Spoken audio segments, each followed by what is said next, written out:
Hello and welcome back to the RattleMind podcast, where we talk about whatever's rattling in our mind. I'm Rye, and my co-host here is...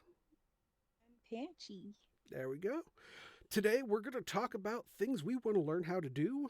There are some topics that we want to learn, but they're so broad that we're probably going to make a whole episode about them.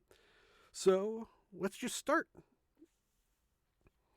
I just want to Let's... say real quick, I think I say my name differently in every episode. Panchy. There's only a few ways you can say Rye. Right. I don't know. It's just my voice inflicts weird, I guess, like whatever I'm in the mood for at the time. Yeah. But yeah, go ahead. What do you want to learn how to do? Well, I somewhat know how to do it, but because uh, my dad actually took a class on farriering, which is shoeing horses. But I'd like to actually learn how to blacksmith. In fact, That's cool. the next time I have a good amount of income, I might just, start buying myself a forge and the tongs and Ooh, hammers and just see what I can do. that's exciting. That's really cool. Yeah. This website I have I pulled up, I have no idea if it's actually any good, but it looks good. uh oh yeah, it looks legit, but you know. I mean, that's what apprenticeships are for. That's where you actually learn this kind of thing, really. Yeah, I wish that when I was coming out of high school, I actually thought about these things. I might have actually gone into learning how to be an electrician if I actually thought about it, but I didn't because here's all the stuff you can learn how to do. You need to go to college, go to college, go to no. I could go do an apprenticeship now that I know about it, and I would be making buku bucks. What the heck? Yeah, trade, ed trade, I guess you could call it education, but it's like trade training is so underrated and under talked about in schools, and you can be just as happy and successful with that as any expensive higher education. So, Oh yeah, and especially with like blacksmithing, you are actually creating something, so you actually get to see a physical object come out of it. So that's like cool. right. And And these then kinds of jobs are so needed that yeah, it's a real crying shame that it's not more promoted in school. So yeah. I mean, look at all this. So much goes into it. yeah, I could never do that. That is not for me. But I can binge Forged in Fire. I really can. Like it's really Yeah. fascinating watching other people do it. And I know weapons aren't the only kinds of things you do with No. blacksmithing, but like Oh, still. there is one Instagram account that I found, and what he was doing was creating a huge chandelier, and he was Oh, literally blacksmith forging it out and making each little loop section, and oh, it was cool. it can't be helped inevitably for me every time to think about the the profession in video games. I'm a blacksmither in World of Warcraft, you know? Yeah, Whereas the like I think about armor and stuff, which then leads me to think of A Knight's Tale and that like awesome chick who was a blacksmith and but like that's still like medieval. But then I think about all the cool stuff they do at like Renfest or well, aka Renaissance Festival, blacksmithing like cool armor and stuff like that. Like it's so easy just to like restrict your mind to like medieval yeah, medieval times and not really apply it to like current society, but it is so versatile and needed and uh definitely worth looking into. That's really exciting that you want to do that. yeah. And another thing, I saw someone who was making metal railings, and Oh they yeah, yeah. they made all the cool shapes and stuff on those. So yeah, it's one of the things I'm extremely interested in learning. And then we will Maybe switch to that'll clear your sinuses from. either that or it'll make it so much worse. No, All that that's heat. steam. There's not Yeah. much steam, it's just heat. Oh, yeah, you're right. So, It's not like, well, there is a little bit of water, but that's not yeah. used very much. All right, let's switch to one of the suggestions you had, which was learning how to be a handyman or a person who can Yes. actually do stuff. So I do want to learn to be a little more useful around the house. I like do hang things. Sometimes if it's like really light, I might just use tacks to be honest. But I do know that for heavier things, if you're gonna use screws, you need the little so listen, I can do things, but I don't know any technical terms of anything. There's if you're not going into a stud, you got to use the little plastic thing, slam that into the wall. Not great terminology either. And then use like, screw the thing in or whatever. So Yeah, I mean, I do like get a sense of satisfaction. Like I'm looking in my room right now at things I've hung up and I'm just like they've been up for like a year, and I'm so proud they haven't fallen. Like, uh, um, but I am actually like really good at like building stuff. Like when you order furniture and you have to like they say some assembly required, it's going to be all assembly yeah, acquired. And I'm really good at like interpreting the pictures and putting together like stands and desks and like my whole desk I put together and my TV stand and the shelf downstairs and my bookshelf. So I'm like, I feel like I'm okay at it and it'd be cool to like be a little more useful when I want to hang up like a heavy shelf that's like floating and not, doesn't need legs or anything. right. Or if I want to build a snake rack or, well that's not really like fixing stuff around the house, but Though technically it you is know what I mean. handyman work, because handyman Yeah, work is just general around the house type of things. yeah. Well, snake racks aren't around the True, I that's mean, more it is niche, something that I but need, but yeah. um, Oh, that's something.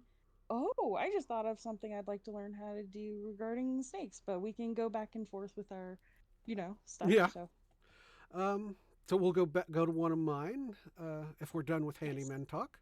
And that's like I'd like to learn how to rock climb, but I will not do it outdoors. I need to find an indoor facility that I can learn at.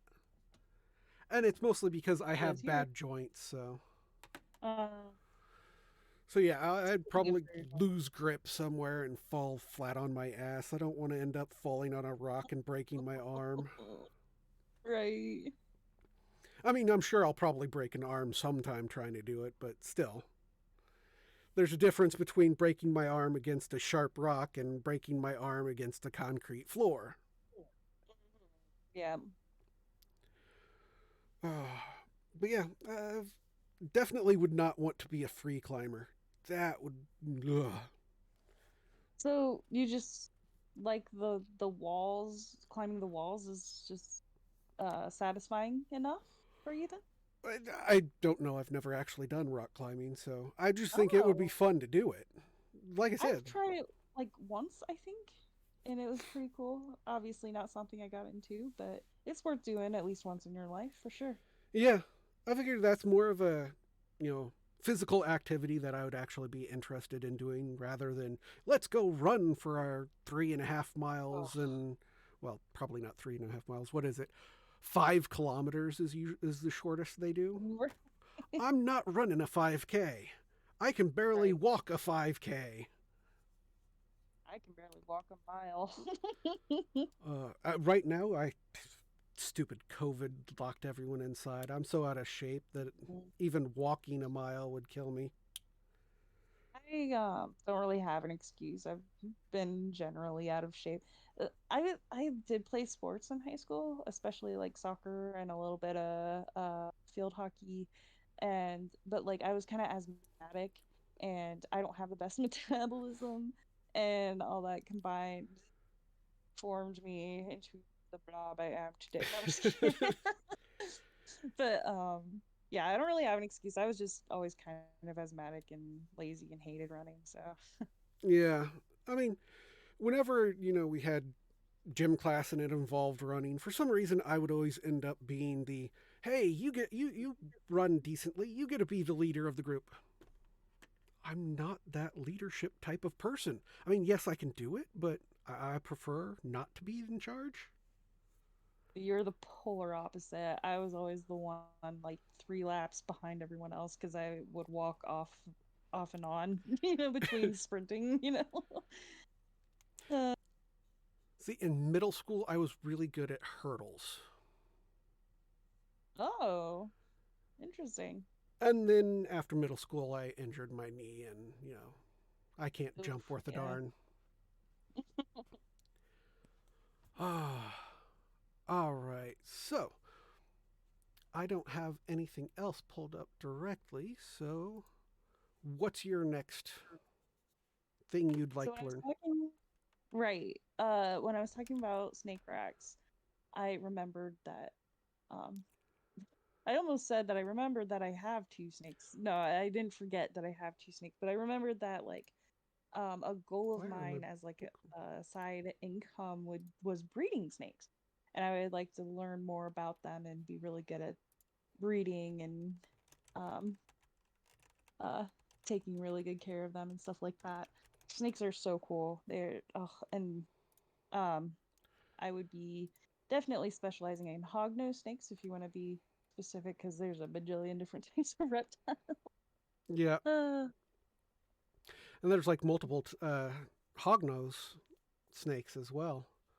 See, oh yeah, in the yeah, U.S., you just have the eastern and western. I know it's plains now for one of them, yeah. but then again, Plains is like the more common. It's the most common one, at least in the states. And there's the Madagascar yeah, hognose, which is your beasts of creatures, and well, comparatively to other hognose snakes. um, you and I both watch Snake Discovery, I think, yep, and yep. I that's where I also learned I also almost watch everything I know about reptiles. right.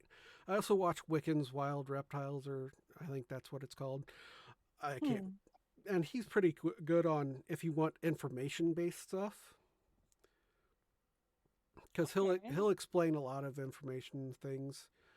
Um, if you want to know genetics type of stuff, there are other channels out there, but I can't remember them. I've only I watched feel a like I handful of have a them. decent handle on like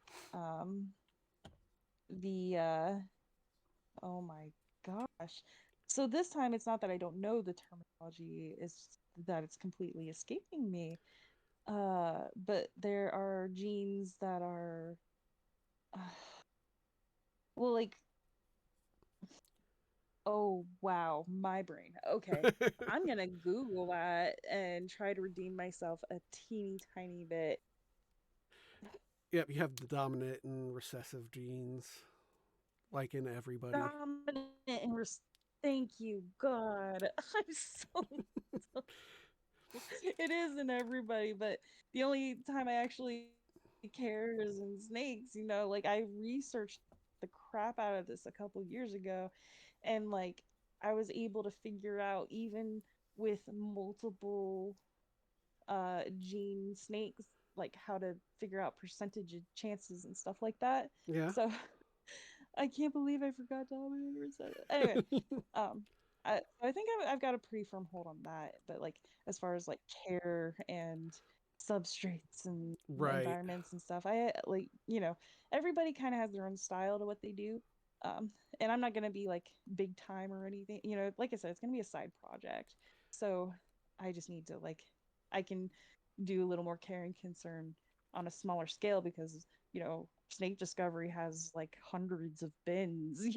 Like I Right. just want a few snake racks, like a really tall baby snake rack, and that be it. Yeah. So Well, it's like the whole I housing can give a snakes. lot more care and concern to each rack. Yep. And the consistent, I don't know how to say that word right now. The whole thing about how to put Just right there. exactly the environments for snakes and stuff have like in the last like 20 years has just changed greatly on how you care and manage your snakes. And it's Yeah. actually for almost all reptiles, really, because for the most part, Yeah. back in like the 1960s and 70s, if you had a snake, you were probably just putting it in a fish tank and not putting much into it. You're just watching it slither Right. around. Right. But I feel like a vast amount of information we know about reptiles comes from people who breed them and like own them and that are, domestic, being they're not I don't want to call snakes domesticated, yeah, but they're like in domestic care, right. you know? And if you ever do buy a snake, you should always try to buy a, you know, captive bred snake rather than a wild caught, just because Walcott. it's more. It's easier for first timers anyway, Yeah. beginners. Plus, the fact is that you're not ripping a snake from its home and it has to learn a new environment all of a sudden. And that's when a lot of Right. snakes, and that's why a lot of snakes used to just die. And the hobby was like, oh, my snake died. It lived only 2 years. So evidently, this type of snake only lives for 2 years. Right. Oh, Yeah, it's important not to stress out wild animals too much because like rescue is necessary sometimes, but yeah. like you if you absolutely have to save its life, you gotta take such great care of it psychologically, you know? Yeah, because they do need to be able to explore and feel things around them. And that goes for almost every animal. I mean, well, it does go for every animal. I mean, even humans need that tactile entertainment and stuff. It's like right now I have this pen in my hand and I keep clicking the little clip on it. So yeah. Yeah. Ah, let's see. Your turn. My turn. Yet again, I don't have anything pulled up right away. You tried to prepare. I You tried. I tried do. really Uh, hard. Compared to last week, I'm doing like 1,000 times better in production quality here. Let's see. Blacksmithing, rock climbing. I know there's other things I want to learn.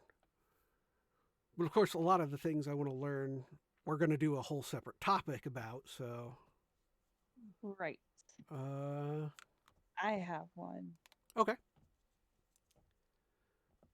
Oh, I was gonna get into learning Spanish if Yeah, that gives you any languages. ideas. That is a great one. I would love to be able to learn tons of languages too.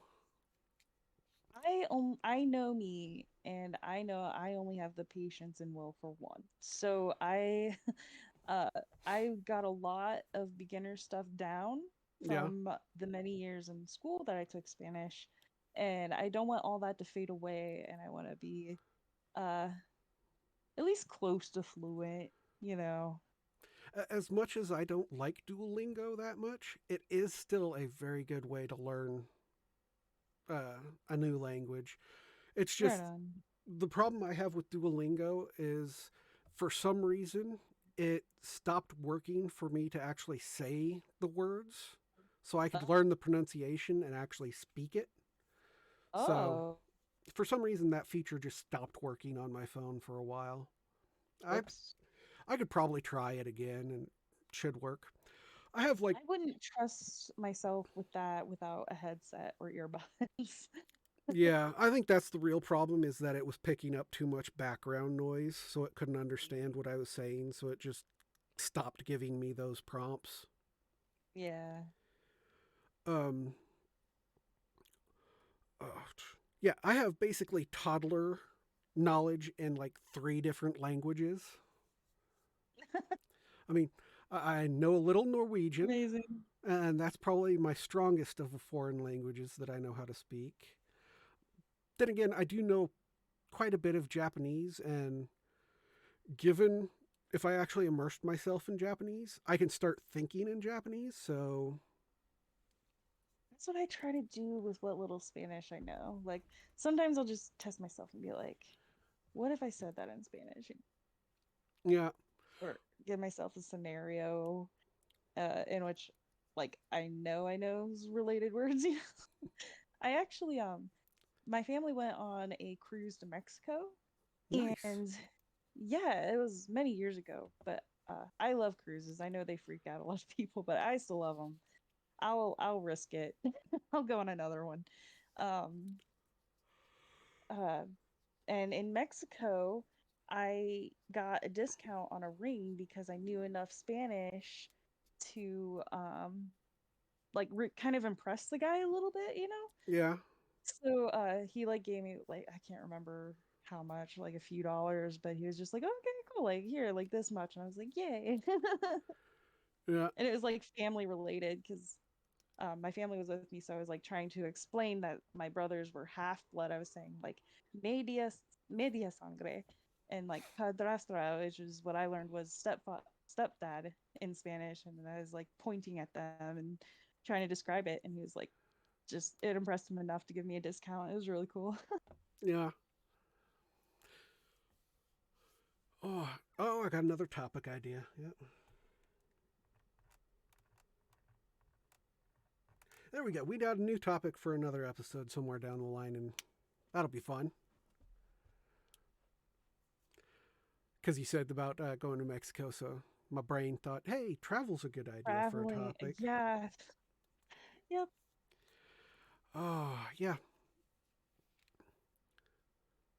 Let's see. That was my three. Yeah, I still haven't come up with another one yet. Listen, I gave you a whole Mexico stories worth of time. Oh, I Oh, I tried have to another one interrupt. from that trip. Okay, go ahead. So my mom, she absolutely adored it when I spoke Spanish to the local. We took a taxi one time, and I knew this taxi driver knew how to speak English, you know, and but my mom would be like, ask him how old these streets are. And I would be like, okay. And I would say, he's like, ¿Cuántos años tienen los uh calles? I think is streets. Anyway, I knew at the time, and he was just like he answered in Spanish like really fast, but then immediately followed it with his answer in English, and I was just like, I was just like, oh my god, dude, like I just wanted to so badly to be like, I'm sorry, my mom is just like obsessed with me talking Spanish. The locals. Like, Yeah, I know I'm not that good at it, buddy. like I said, I am toddler level in three languages. So, actually, Right. one of them I wouldn't even call toddler level. I just know how to say the curse words in it. So, which it's Russian, and the only I'm pretty sure the phrase basically means bleep off or something like that. Bleep off. Well, I'm trying to be friendly. No, I know. It's just funny that that's probably the first thing. Like, if you don't take a class in the language, it's probably like the first thing you look up. You know? Well, the thing is, I didn't actually look it up. I actually had a Russian friend in high Oh, school, so he's the one who told me how to say it. Uh, in fact, I'm not even sure I pronounce it right anymore.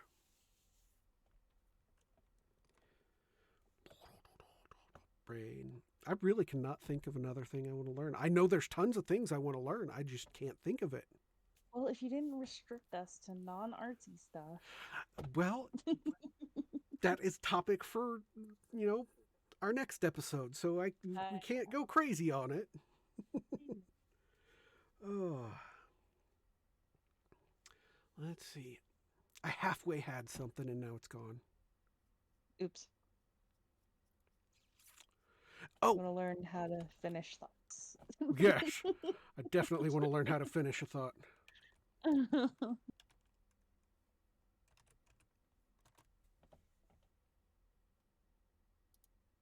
Think about half a thing twice. I would like to learn archery. Ooh, that's cool. Yeah, I know. a little bit about bows, like the recurved bow, and well, that's basically it. That's how little I know. Um, but I would actually like to learn how to do, shoot longbows and things like that. Excuse And me. in a hobby sense, right? Yeah, in a Like, hobby I don't sense. see as much of a hunter. Yeah, I'm not too much in the way of hunting, but you never know when that skill could come in handy. So, I suppose, yeah. My uncle bow hunts. He's a big time hunter. I have some family from very rural parts of Ohio that uh yeah, he loves hunting and he used to race cars and fishing and all that good stuff and boating. He does all that stuff. yeah. Um, Gosh, my brain does not want to function now. This is what we get for bulk recording every week. It's not even that bad. A No, half it's hour is not. not that bad. No. Uh, yeah. It's just more than Archery. we're used to, which is Right. zero. Oh, along the lines of archery, I would actually like to learn how to throw axes. Dude, I've done that. In Cincinnati, I mean, there's all kinds of things to do in Cincy. And one of the things my family and I did was axe throwing. It's like an actual activity you can go and pay to do. You can bring alcohol. Yeah, that's the weirdest part. Yeah, I'm going to throw this giant, heavy, sharp object across the room, but I'm going to get smashed before I do it. Well, the idea is that you're not like drunk before you get there. Yeah. But they actually like have little like mini fridges you can stash your like beer or whatever Yeah. in while you throw. And it was so much fun. I was not expecting it to be that fun. It was so weird and cool. I mean, I thought I was gonna have a good time, but dang, that was fun. Oh, that reminds me is that one of the Russian special forces, for some reason, they are trained to do backflips and throw axes. Oh, that's sick. There's no reason to do that in combat except for to intimidate your opponent. Well, couldn't that dodge bullets too? Dodging bullets is weird, to I'm say sure the it's a lot least. more involved than that, but I mean, it's better than sidestepping it. You Yeah, but make yeah, yourself really small when you flip. but no, they specifically train because it looks cool and intimidates people, and that's part of the reason why they do this axe throwing while Okay, flipping. okay. Uh, That was interesting. what was it? It's That's how you basically find out if they're a spy. You ask them if they can do a backflip. yeah. It's like gazelles.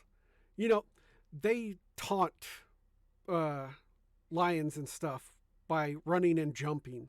There's no real reason for them to jump around. They'd be faster if they just ran straight out, but they jump just to intimidate the A lions lion? and stuff. Yeah, I think that's what it is. Interesting. Yeah, so it is a natural thing. Nature, it happens in nature. So I guess they do seem a little like uh unintimidating, but then like with the horns and everything, if you see those jumping yeah, anywhere really, that'd be a little like worrisome. Like, ooh, right. I'd like to not get shanked by your horns. Thank you. Oh, here's another thing I'd like to learn. Now that my brain's actually functioning and we're almost out of time, I would like to learn how to do bushcraft stuff. Bushcraft. Bushcraft is basically using uh Whatever you're about to say is not the first thing that came to my okay, mind. I'm just gonna say it right probably now. it's basically using primitive tools in order to make uh Shapes out of bushes? yes, we're going to make topiaries. No, there's That actually a sounds word for that. amazing. No, but it's for making shelters and stuff like that. Oh, That's what bushcraft is. So I'd actually like to learn how to do that. like bunkers? Yeah, well, not bunkers. You cut down a tree, you use the wood to build a shelter. Oh, It's survival skills on adrenaline. Well, it's like long-term survival skills, I should say. First of all, that's actually kind of like that's funny. Well, not funny, like haha, but kind of funny, cool that like almost like the last four things you mentioned are like all survival related, you know, Yeah, I am weird like that. blacksmithing, archery. Second of all, bushcrafting. Bushcraft is it called chopping down a tree and building a house out of it is called bushcrafting? Well, it's a set of skills, actually. I mean, you build a Okay. shelter is part of it. It's Where like do bushes come into play? it's when you're trying to build your fire. That's where the bushes come into play. Ugh, You just you completely no. cut out darn. You still lost me. You broke my brain. I broke That your broke brain. the only when you want to start a fire, you don't use bark from the tree or anything. Well, yeah. Just light the bush on fire. Just be careful if it starts talking. Right. You you may either want to A, listen very carefully, or B, run for your life. Or get another hit of that smoke. Right. Like Jim Gaffigan when he was talking about that. Oh my god, we should do an episode about stand-up comedy. But when he was talking about how Moses was spoken to through the bush by God, the burning bush, and he was like, I wonder how that went when he told everyone, like, Yeah. Moses, we think you've been smoking some bush, or burning some bush. Uh, Uh, all right. Well, we did manage to get our 30 minutes in. woo woo. Yeah. So that's probably a good reason why we'll wrap up. Thank you so much for watching. Remember to like, comment, subscribe. We are on both YouTube and Rumble. And then we will eventually get onto those audio only podcast sites eventually, hopefully, sooner rather than later. Anything you'd like to say before we go? Nope. Take care, people. Bye bye. All right. Goodbye, everyone.